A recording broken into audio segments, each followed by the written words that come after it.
আচ্ছা দেখো, আমাদের বিগেম মেথড আমরা শুরু করেছিলাম এর আগের দিন। বিগেম মেথডের সিম্পল একটা প্রবলেম করেছিলাম, ঠিক আছে। আজকে আমরা আরও একটা বিগেম মেথডের প্রবলেম করব, তাতে একটু এক্সেপশনাল কেসগুলো নিয়ে আলোচনা করব, ঠিক আছে। তাহলে প্রথমে প্রবলেমটা লিখছি আমি। Maximize Z equals to 2x1 minus x2 plus 5x3 subject to কি x1 plus 2x2 plus 2x3 less than equals to 2। তারপরে এখানে বলছে 5/2x1 plus 3x2 plus 4x3 equals to 12। তারপরে বলছে 4x1 plus 3x2 plus 2x3 greater than equals to 24। আচ্ছা, এখানে দেওয়া আছে x1 x2 x3 greater than equals to 0। এই হচ্ছে আমাদের প্রবলেম। তো এই প্রবলেম কিছুই না, সেম একই আগে যেমন করেছি, দেখো সেম প্রবলেম, সেম একই নিয়মে আমরা এগিয়ে যাব। প্রথম হচ্ছে এটার জন্য একটা স্ল্যাক আর এটার জন্য একটা সারপ্লাস, আর এটা যেহেতু ইকুয়াল টু আছে কিছুই লিখবো না, স্ট্যান্ডার্ড ফর্ম যেহেতু আমাদেরকে প্রথম কাজ হচ্ছে স্ট্যান্ডার্ড ফর্ম। তাহলে কি লিখবো? We introduce A slack variable, slack variable কি x4 and a surplus variable x5 to the given problem,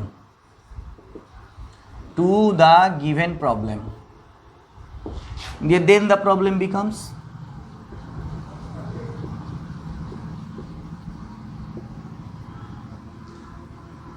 তাহলে প্রবলেমটা আমাদের কি আসবে? ম্যাক্সিমাইজ জেডকে সংক্ষেপে ম্যাক্স জেড লিখছি, হ্যাঁ সংক্ষেপে ম্যাক্স জেড বুঝে নেবে, বলে দিলাম ম্যাক্সিমাইজ জেডকে সংক্ষেপে max Z. 2x1 minus x2 plus 5x3 plus 0 into x4 plus 0 into x5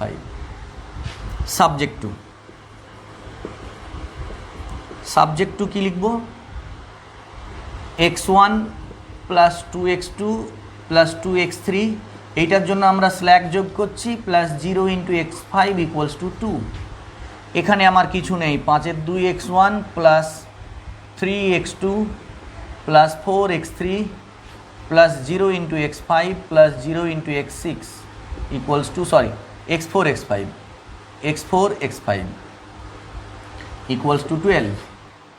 আচ্ছা, 4x1 plus 3x2 plus 2x3 plus 0 into x4 minus এটা কি হয়ে যাবে মাইনাস x5 equals to 24, যেখানে x1 x2 x3 x4 x5 greater than equals to 0 হয়ে গেল।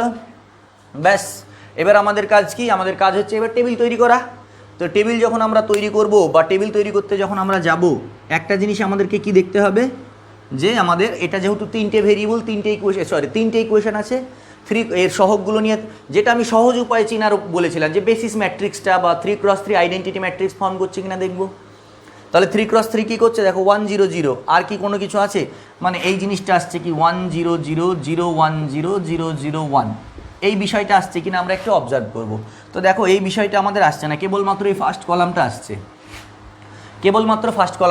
Second and third column আসছে না। তোমাদের মনে প্রশ্ন আসতে পারে এখানে -1 আছে, -1 তো থাকলে হবে না, +1 থাকতে হবে। তো এখানে লক্ষ্য করো, আমার ফার্স্ট কেবলমাত্র বেসিস যে ম্যাট্রিক্স তার একটা কলাম আসছে, আর দুটো কলাম আসছে না। তাহলে যেহেতু আর দুটো কলাম আসছে না, আমরা কি করব? আমরা দুটো আর্টিফিশিয়াল ভেরিয়েবল চুজ করব।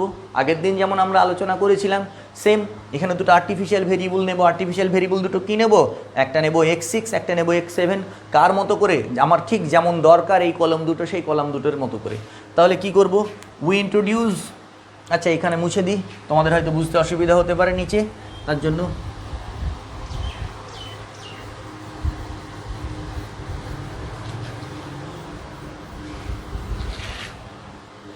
কি লিখব? We introduce two artificial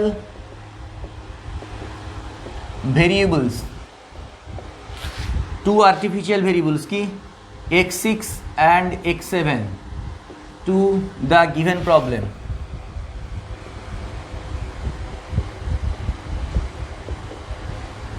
and কি করব, যেখানে যেখানে আমরা আর্টিফিশিয়াল ভেরিয়েবল নেব সেখানে সেখানে অবজেক্টিভ ফাংশনে আমরা -m অ্যাসাইন করব। অ্যান্ড অ্যাসাইন, যেহেতু ম্যাক্সিমাইজেশন প্রবলেম সেহেতু -m, and assign a large negative price, and assign a large negative price -m bracket m greater than 0 to each to the objective function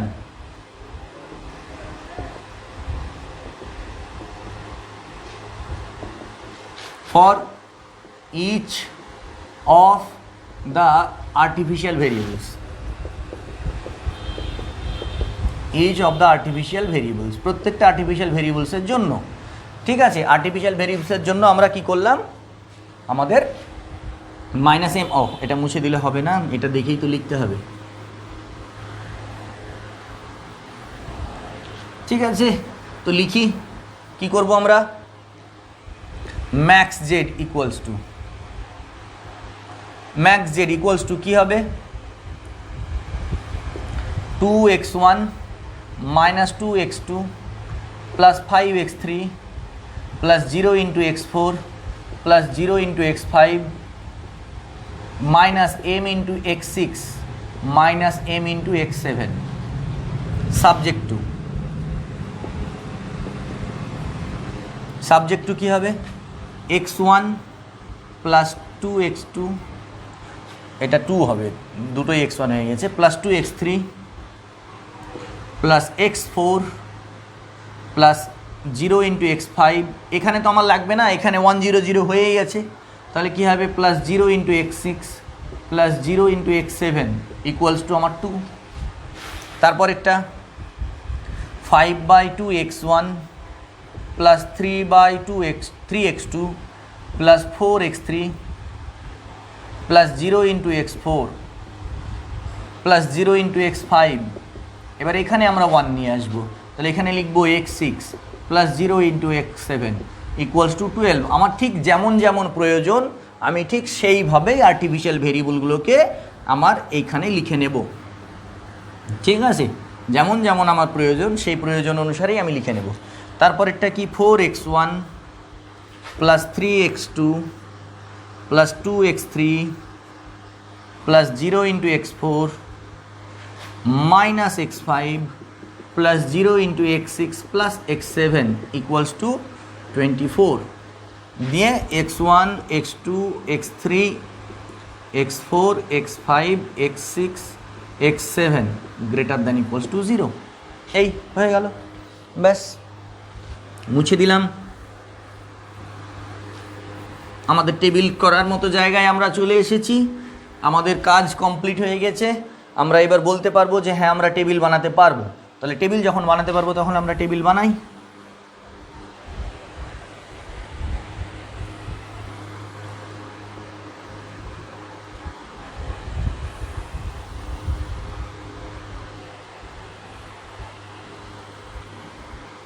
টেবিলটা দেখা যাচ্ছে তো,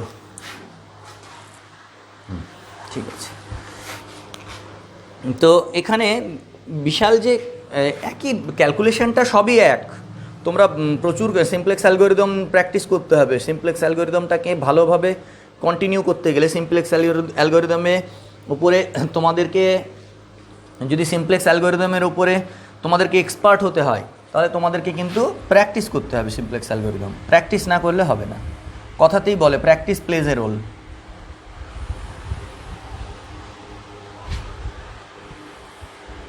বেশ ভালো প্র্যাকটিস দরকার সিমপ্লেক্স অ্যালগরিদমের জন্য।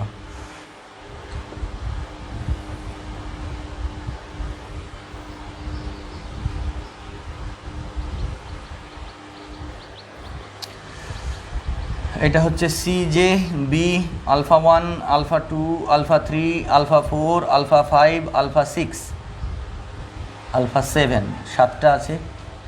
আচ্ছা 2 minus 2 5 0 0 minus M minus M, এইটা ঠিক আছে। তো এইবার বসাও, এখানে হবে সিবি বি এক্স বি, বসাতে লাগি বি এর ঘরে হচ্ছে 2 12 24, আচ্ছা 1 2 2 1 0 0 0 হলো 5/2 3 4 0 0 1 0 4 3 2 0 মাইনাস 1 0 1, এখানে Z J minus C J.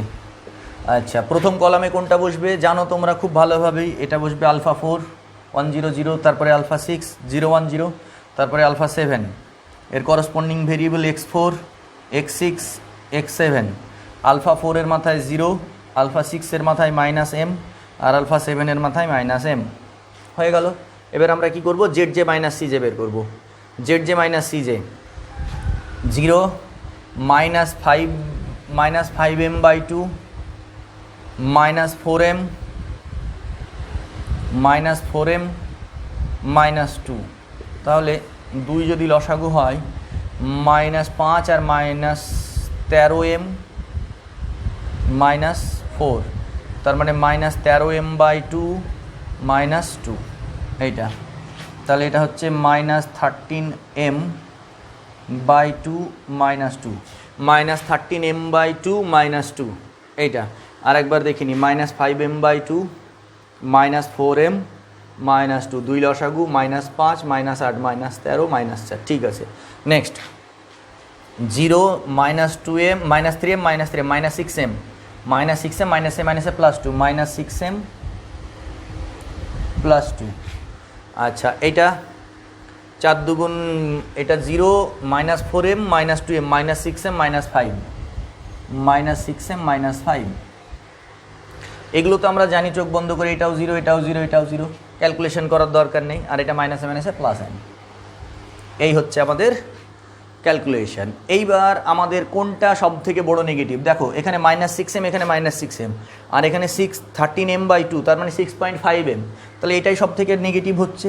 এই ঘরটা আমরা ক্যালকুলেশন করছি না, আগাগোড়াই আমি ক্যালকুলেশন করিনি, তোমাদের নতুন করে আর করছি না, তোমাদের ইচ্ছে হলে করে রাখতে পারো, কোনো অসুবিধা নেই। তাহলে এটাই আমাদের সব থেকে বড় নেগেটিভ এলিমেন্ট আমরা পেলাম, তাহলে এটা আমাদের এন্টারিং ভেক্টর হবে। তাহলে আমাদের এবার কি করতে হবে, মিন রেশিও বের করতে হবে।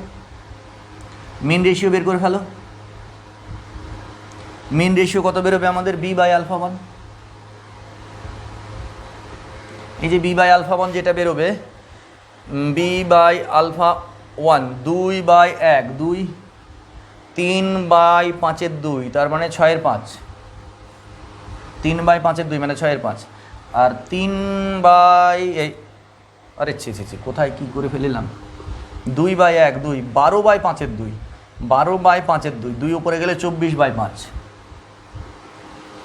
আচ্ছা এটা 24/4 তার মানে 6, তার মানে মিনিমাম হচ্ছে এটা 2, মিনিমাম হচ্ছে 2, তাহলে কি এলিমেন্ট হচ্ছে আমাদের 1। বাহ, কি এলিমেন্ট 1 হলে তো আমাদের চাপের কিচ্ছু নেই, যেমন আমাদের আছে তেমনই থাকবে, আনচেঞ্জড প্রথম রো। তাহলে এইগুলো একটু মুছে দিলাম, কিছুই নেই, প্লেন একই ক্যালকুলেশন, যেভাবে আমরা আগের অঙ্কগুলো করে এসেছি সেম ক্যালকুলেশন, সব কিছুই সেম। যত বেশি প্র্যাকটিস করবে তত বেশি এই ক্যালকুলেশানগুলোতে এক্সপার্ট হয়ে যাবে, এবং পরীক্ষার হলে যে এক্সপার্ট হবে সেই বেরিয়ে আসতে পারবে বিজ্ঞান মেথড থেকে। নাহলে বিজ্ঞান মেথড নামানো এক্সপার্ট লেভেলের কাজ যদি না করে থাকো প্র্যাকটিসে, মানে এই এই এই জিনিসগুলো টেবিল বানানো ক্যালকুলেশন করা, যদি এক্সপার্ট লেভেলের কাজ করে না থাকো তাহলে বিজ্ঞান মেথড পরীক্ষার হলে নামানো বেশ চাপ আছে।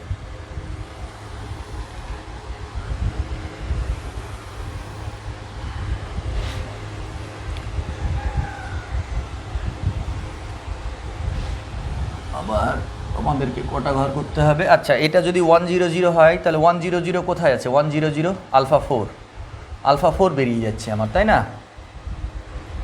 আলফা 4 বেরিয়ে যাচ্ছে।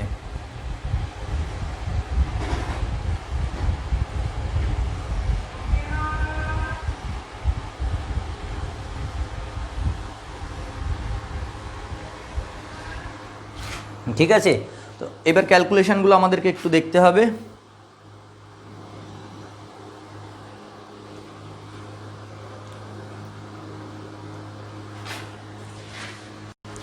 বসাও এখানে CJ B, CB capital B, XB ZJ মাইনাস CJ তো কোনো চেঞ্জ নেই, 2 মাইনাস 2 5 0 0 মাইনাস M, আর এটা হচ্ছে মাইনাস M।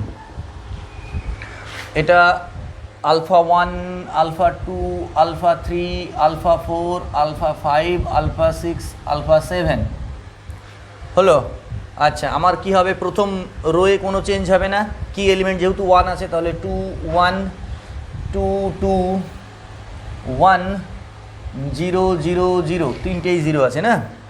আচ্ছা আচ্ছা, এটাকে যদি আমরা R1 নাম দিই, আর এটাকে যদি আমরা R2 নাম দিই, আর এইটাকে যদি আমরা R3 নাম দিই, তাহলে এখানে 5-এর 2 আছে, তাহলে আমাকে 5-এর 2 মাইনাস 1 ইন্টু 5-এর 2, তার মানে অপারেশান চালাতে হবে R1 মাইনাস 5-এর 2 ইন্টু R3, R1 মাইনাস 5-এর 2 ইন্টু R3, এই তো অপারেশান চালাও, তাহলে 12 মাইনাস 5-এর 2, 12 মাইনাস 5-এর 2 ইন্টু 2, 2 2 কেটে গেল, তাহলে এটা হচ্ছে 7, এটা তো 0 হবেই। আচ্ছা, তারপরে আছে 3 মাইনাস 5-এর 2 ইন্টু 2, তাহলে 2 কেটে গেল, 5 থেকে 3 বাদ দিলে মাইনাস 2, এই সরি 3 থেকে মাইনাস 5 মাইনাস 2 হয়েছে। আচ্ছা, এখানে আছে 4 মাইনাস 5-এর 2 ইন্টু 2, 4 মাইনাস 5-এর 2 ইন্টু 2, তার মানে 2 2 কেটে গেল, 4 থেকে 5 মাইনাস 1। আচ্ছা, 0 মাইনাস 5-এর 2 ইন্টু 1, তাই তো, 0 মাইনাস 5-এর 2 ইন্টু 1, তার মানে মাইনাস 5-এর 2, মাইনাস 5-এর 2, এটা 0ই হবে, 1 থেকে 0 বাদ গেলে এটাও 0 হবে। ঠিক আছে, হয়ে গেল, গুড। নেক্সট, এটা হচ্ছে থার্ড R2, এখানে আছে 4, এখানে আছে 4, তাহলে আমার 1-এর সঙ্গে কত গুণ করলে 0 হবে, 1 ইন্টু 4, 1-এর সঙ্গে 4 গুণ, তাহলে হবে 4 মাইনাস 1 ইন্টু 4, তার মানে হবে R2 মাইনাস 4 ইন্টু R3। আচ্ছা, তাহলে 24 মাইনাস 8, 4 দুগুণে 8, 24 মাইনাস 8 16 হয়েছে। আচ্ছা, এটা তো 0ই হবে। এটা কত আছে, 3 মাইনাস, এটাকে 4 দিয়ে গুণ করতে হবে, 4 দুগুণে 8, তাহলে কত হচ্ছে, মাইনাস 5। আচ্ছা, এটা 0 মাইনাস, এটা যেহেতু চেঞ্জ নেই আমি এখান থেকেই ক্যালকুলেশন করে নিতে পারবো, 0 মাইনাস 4 1 4, তার মানে মাইনাস 4। আচ্ছা, মাইনাস 1 মাইনাস 0, তার মানে মাইনাস 1ই থাকবে, 0 মাইনাস, এটা 0, ওহো ভুল হয়ে গেল মনে হচ্ছে, এখানে এটা 0, 3 মাইনাস 8 মাইনাস 5, 2 মাইনাস 8, এটা ভুল হয়েছে, আলফা 3, 2 মাইনাস 8, 2 মাইনাস 8 মাইনাস 6, এই ঘরটা ভুল করে দিয়েছিলাম। আচ্ছা, এইটা হবে মাইনাস 4, আর এইটা হবে মাইনাস 1, এটা হবে 0, এটা হবে 1, এই হচ্ছে আমার ক্যালকুলেশন। ঠিক আছে। আচ্ছা, তাহলে এখানে কে বসবে, প্রথমে বসবে আলফা 1, তারপরে আলফা 6, তারপরে আলফা 7, x1 x6 x7, এখানে আলফা 1-এর মাথায় কত আছে, 2, আর আলফা 6-এর মাইনাস m, আলফা 7-এরও মাইনাস m, এই ঘরটা আমরা এখন ক্যালকুলেশন করছি না, এটা আমি চোখ বন্ধ করে 0 বসিয়ে দিতে পারি, এই যে 2 1 2 মাইনাস 2 0। আচ্ছা, এটা হচ্ছে 2 দুগুণে 4, আর মাইনাসে মাইনাসে প্লাস 2 আর প্লাস 5, তাহলে 7m মাইনাস 4, 7m মাইনাস 4 নিচে লিখছি, হ্যাঁ আমি মুখে বলে দিলাম 7m মাইনাস 4, তাই তো, না 7m মাইনাস 4, এটা 7m, সরি এটা 7m প্লাস 4, 7m প্লাস 4 হবে, 7m প্লাস 4 মাইনাস 2, তার মানে 7m প্লাস 2, 7m প্লাস 2, এই যে minus 2m minus 2 plus 2m minus 5 plus 5m, তাহলে 7m plus 4, 7m plus 4, 7m plus 4 মাইনাসে মাইনাসে প্লাস 2, তাহলে এটা হবে 7m plus 6, 7m plus 6 minus 2 আছে, ঠিক আছে হলো। আচ্ছা, মাইনাসে মাইনাসে প্লাস 6m, আর এটা 6m, 7m আর 4, 7m plus 4, 7m plus 4 minus 5, তাহলে 7m মাইনাস 1, এবার আর ভুল করলে হবে না, বারবার ভুল হচ্ছে, 7m মাইনাস 1। আচ্ছা, এটা হচ্ছে 4m প্লাস এটার সঙ্গে এটা গুণ করলে হচ্ছে 5 5m/2 আর এটার সঙ্গে +2 -0। তাহলে এখানে যদি আমি 2 লসাগু করি 8m + 3m + 4, তার মানে 13m/2 +2 হয়েছে। 0 0 0 মাইনাসে মাইনাসে +m হলো। আচ্ছা, এই দুটো তো 0 হবেই। তো অপটিমালিটি কন্ডিশন তো স্যাটিসফাই করে গেল আমাদের সেকেন্ড টেবিলেই, করে গেল, কোনো অসুবিধা নেই, খুব ভালো। আমরা তো যে আমাদের উদ্দেশ্য তো এটা ছিল যে অঙ্কটা সমাধান করা। তো অঙ্কটা যেহেতু আমাদের ক্যালকুলেশন মানে মেন যে জায়গাটা ছিল সেই মেন জায়গাটা নিয়ে আলোচনা করা, যে অঙ্কটার আমরা এখানে যে দেখবো যে অঙ্কটার আমাদের সলিউশন আছে কিনা, সলিউশন এক্সিস্ট করছে কিনা। ঠিক আছে, তো দেখো লাস্ট টেবিলে আমাদের কি হলো, অল ZJ - CJ > 0 হয়ে গেছে।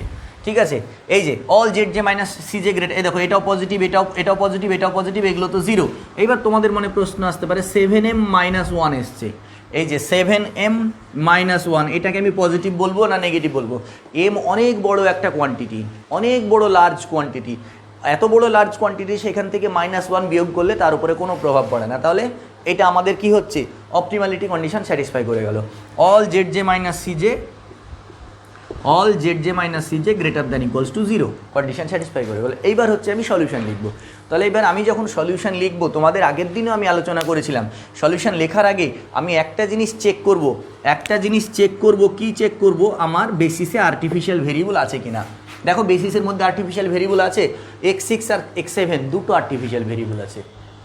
আর্টিফিশিয়াল ভেরিয়েবল আছে, অপটিমালিটি কন্ডিশন স্যাটিসফাইড করার পর চেক করতে হবে, আগে নয়। অপটিমালিটি কন্ডিশন স্যাটিসফাই করার পর আমাদের যেহেতু বেসিসে, দেখো বেসিসে আর্টিফিশিয়াল ভেরিয়েবল থেকে গেল, আর্টিফিশিয়াল ভেরিয়েবলগুলোকে আমরা বেসিস থেকে এলিমিনেট করতে পারলাম না, তার আগেই আমাদের অপটিমালিটি কন্ডিশন স্যাটিসফাই করে গেল। তাহলে আমরা বলবো যে এই প্রবলেমের নো ফিজিবল সলিউশন, এর কোনো আমরা ফিজিবল সলিউশন পাবো না।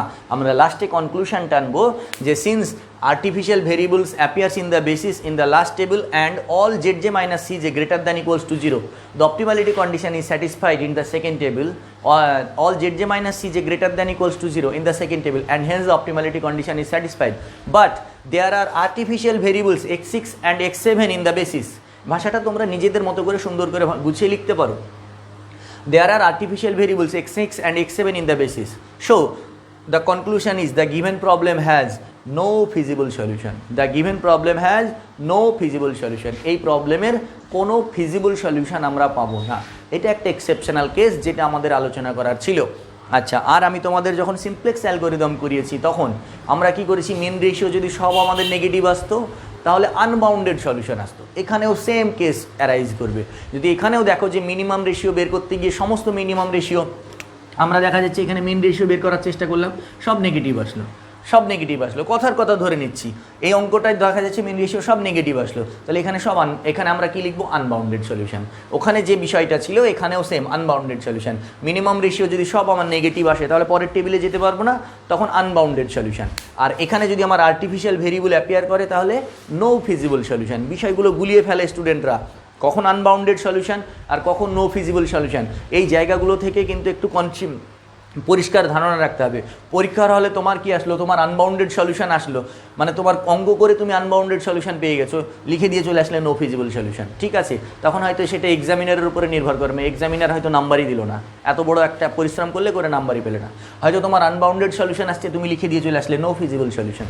ঠিক আছে, এক্সামিনারের উপর এগুলো নির্ভর করবে। তো আর্টিফিশিয়াল ভেরিয়েবল যদি বেসিসে আমাদের অ্যাপিয়ার করে তখন আমরা বলবো কি, নো ফিজিবল সলিউশন। এটা হলো একটা। আর একটা কথা তোমাদের বলে দিই, জাস্ট আমাদের যদি প্রবলেম মিনিমাইজ জেড থাকে, মিনিমাইজ জেড ইকুয়ালস টু যদি এরকম থাকে 2x1 + 3x2, এটা যদি দেওয়া থাকে প্লাস 4x3 এরকম যদি দেওয়া থাকে, আর সাবজেক্ট টু বলে ডট ডট ডট ডট যা খুশি দেওয়া থাকে, সাবজেক্ট টু বলে আমাদের কনস্ট্যান্টসগুলো দেওয়া থাকলো, সাবজেক্টের উপরে কোনো প্রভাব পড়ছে না। তো আমাদের যদি মিনিমাইজেশন প্রবলেম যদি দেওয়া থাকে তোমরা কি করবে, যখনই মিনিমাইজেশন প্রবলেম দেওয়া থাকে তোমরা অবশ্যই সেই মিনিমাইজেশন প্রবলেমকে ম্যাক্সিমাইজেশন প্রবলেমে কনভার্ট করে নেবে। কখনো মিনিমাইজেশন প্রবলেমকে চেষ্টা করবে না তোমরা এই বিগেম মেথডে সলভ করার। মিনিমাইজেশন প্রবলেম কখনো বিগম মেথডে সলভ করার চেষ্টা করবে না, ঠিক আছে? অনেক প্রবলেম অ্যারাইজ করতে পারে, মিনিমাইজেশন প্রবলেমকে সবসময় ম্যাক্সিমাইজেশন প্রবলেমে কনভার্ট করে নেবে। কি জানি আমরা পড়েছি min Z equals to max Z star, আমরা পড়েছি min Z equals to max Z star, যেখানে Z star minus of max Z star, যেখানে Z star equals to minus Z. তাহলে এই অঙ্কটা ম্যাক্সিমাইজেশনে কনভার্ট করলে কি হয়ে যাবে, এই অঙ্কটা ম্যাক্সিমাইজেশনে maximize Z star equals to কি আসবে, -2x1 -3x2 -4x3 এটা। আর সাবজেক্ট টু বলে যেটা দেওয়া থাকবে, তাতে কোনো চেঞ্জ হবে না, কনস্ট্যান্টসের উপরে কোনো চেঞ্জ হয় না, আমরা আগেও করেছি অঙ্ক, কনস্ট্যান্টসের কোনো চেঞ্জ হয় না। খালি আমরা লিখবো মিন জেড ইকুয়ালস টু, আমরা লিখবো we know that min Z equals to minus of max Z star, যেখানে Z star equals to minus Z দিয়ে maximize Z star equals to এটা দিয়ে মাইনাস দিয়ে গুণ করলে, আর এটা সাবজেক্ট টু। তারপরে সেম এই যে ম্যাক্সিমাইজেশন প্রবলেম আমরা যেভাবে সমাধান করলাম, সেম প্রসেসে ম্যাক্সিমাইজেশন প্রবলেম সমাধান করবে, অপটিমালিটি কন্ডিশন স্যাটিসফাই করবে। অপটিমালিটি কন্ডিশন স্যাটিসফাই করার পর যে অ্যান্সারটা আসবে সেই অ্যান্সারটা ম্যাক্সিমাইজ জেড দিয়ে লিখবে না, সেটা অঙ্কটা তো মিনিমাইজেশন প্রবলেম, লাস্টে অ্যান্সার মিনিমাইজ জেড দিয়ে লিখবে যে অ্যান্সারটা আসবে, ঠিক আছে? তোমাদের যে অ্যান্সারটা আসবে সেটা মিনিমাইজ জেড দিয়ে লিখবে, ম্যাক্সিমাইজ জেড দিয়ে লিখবে না। তো অবশ্যই মিনিমাইজেশন প্রবলেম যদি থাকে সেটাকে ম্যাক্সিমাইজেশনে কনভার্ট করে নেবে, ঠিক আছে? আশা করি বোঝা গেছে। সিমপ্লেক্স অ্যালগরিদম নিয়ে আর আশা করি তোমাদের কোনো সমস্যা থাকার কথা নয়, ঠিক আছে?